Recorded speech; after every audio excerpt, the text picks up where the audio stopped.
Imagine opposition Pakatan Harapan returns to power this week. If they manage to fix the coronavirus pandemic in the economy, you can bet your last penny the now collapsed backdoor Perikatan Nasional coalition will claim credit.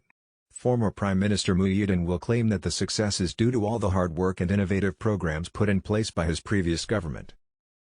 However, if Pakatan fails to flatten the COVID-19 curve or revive the economy, Muhyiddin and his minions will blame the new government for all the problems inherited. He will claim that had his Perikatan Nasional government been allowed to rule, the pandemic will disappear overnight and the economy will hit the roof. He will accuse Pakatan as the actual failed government, not his Perikatan. Regardless of what Pakatan Harapan does, the previous backdoor government will twist and spin to either claim credit or point finger. Pakatan will inherit all the problems caused by the previous clueless and incompetent government. And millions of gullible Malays will believe the lies spewed by UMNO, Bersatu and PAS, the three major allies in the Perikatan Nasional coalition. Now that Perikatan Nasional 2.0 appears to be in the making, many are frustrated that it's back to square one. People were flabbergasted and frustrated that after getting rid of power-hungry Muhyiddin, his replacement is a bigger useless clown called Ismail Sabri. A petition to reject the prime ministerial candidate has attracted close to 300,000 signatures. Turtle Egg Ismail Sabri is a poor choice to become the next prime minister. This is the same racist who defended a mobile phone theft at Loyat Plaza in 2015, just because the thief was of Malay ethnicity. He later started Loyat due to empowering Malay vendors after the racial riots at IT Mall Loyat, only to see those half-baked tech malls shut down one after another. Mara Digital Mall Kuantan was closed in 2018 while Mara Digital Mall Johor ceased operations in 2019. The best part was both malls were closed down within just 3 months. Even the Kuala Lumpur outlet, despite its location in the heart of the city, has been struggling for years. Instead of selling gadgets and IT equipments, vendors were reduced to selling potato chips. In the 2018 general election, Ismail Sabri waved the racial card, warning that every vote for the opposition was akin to eliminating special privileges given to Malays under the decades-old Ketuanan Melayu, an ideology of Malay supremacy espoused by the corrupt and racist UMNO, where minorities Chinese and Indians constantly become the punching bags. More importantly, Sabri was the same senior minister under Muhyiddin administration who mishandled the COVID-19 pandemic with frequent SOP U-turns and policies flip-flop, leading to the deterioration of the pandemic in the country. Today, Malaysia hit another record with 22,948 daily infections, barely 24 hours after it set a new record yesterday, 22,242 COVID cases. Instead of pulling hair over the political power struggle between UMNO and Bersatu, people should prepare popcorn and coke and enjoy the drama. Even before a new prime minister is announced by the king, the civil war has begun for the deputy prime minister. After UMNO snatched the top post, Bersatu insisted that the number 2 should be theirs. But within Bersatu, 3 warlords have started fighting for the second most powerful position. Initially, the party's Secretary-General Hamzah Zainuddin was believed to be the new deputy of Sabri. It makes sense because Hamzah was formerly from UMNO before he jumped ship to Bersatu after UMNO lost its power in 2018. But promoting Hamzah will create a big problem. Osman Ali, formerly with PKR before betraying his party and joining Bersatu following the infamous Shared and Move coup, also wanted the prize. The bad blood between both men, who happens to be Muhyiddin's 2 top lieutenants, will become uncontrollable if either one gets the promotion. Osman can always threaten to bring 10 of his loyalists, former PKR MPs, and leave, toppling the government. While both Osman and Hamzah are traitors, having betrayed their own PKR and UMNO parties respectively, Hamzah considers himself to be more senior and cleverer. Both do not see eye to eye largely due to jealousy or envy over the unfair distribution of portfolio, positions and power. Hamzah believes he was the brain behind the Shared and Move, hence deserved the senior position.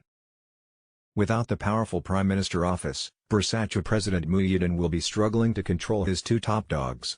Hamzah can always argue that since his boss had previously made Osman his de facto deputy PM as well as a senior minister, it's only fair that Muhyiddin supports him now as the deputy PM of Sabri administration. Joining the bandwagon is Bersatu Supreme Council member Flying Tar Ridzuan Yosuf, one of earliest members who formed the party. Ridzuan supporters probably think that if a man with IQ of a carrot like Ismail Sabri could become a prime minister, genius Ridzuan is definitely overqualified as the deputy PM. Perhaps Ridzuan is the solution to prevent either Osman or Hamza from getting the trophy.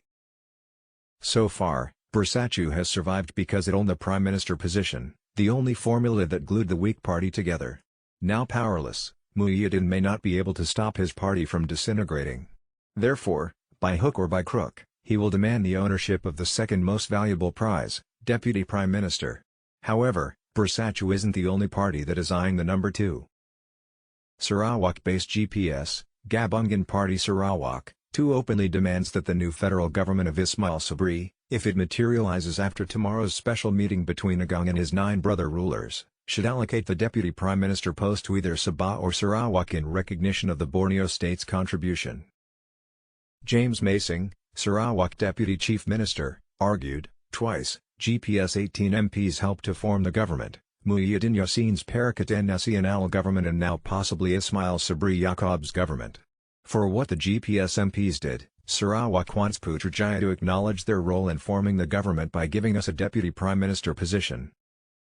Mr. Masing has suggested the creation of 2 deputy prime minister positions, one for the peninsula-based parties and one for Sarawak and Sabah. However, if GPS suggestion is accepted, you can expect PAS Islamist party to also demand for it because PAS too contributes 18 MPs to both.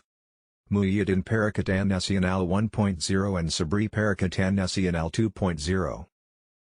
Exactly why should GPS get a deputy PM position, but not PAS, when both parties contribute the equal number of 18 votes to the backdoor Perikatan Nasional 1.0 and 2.0 governments?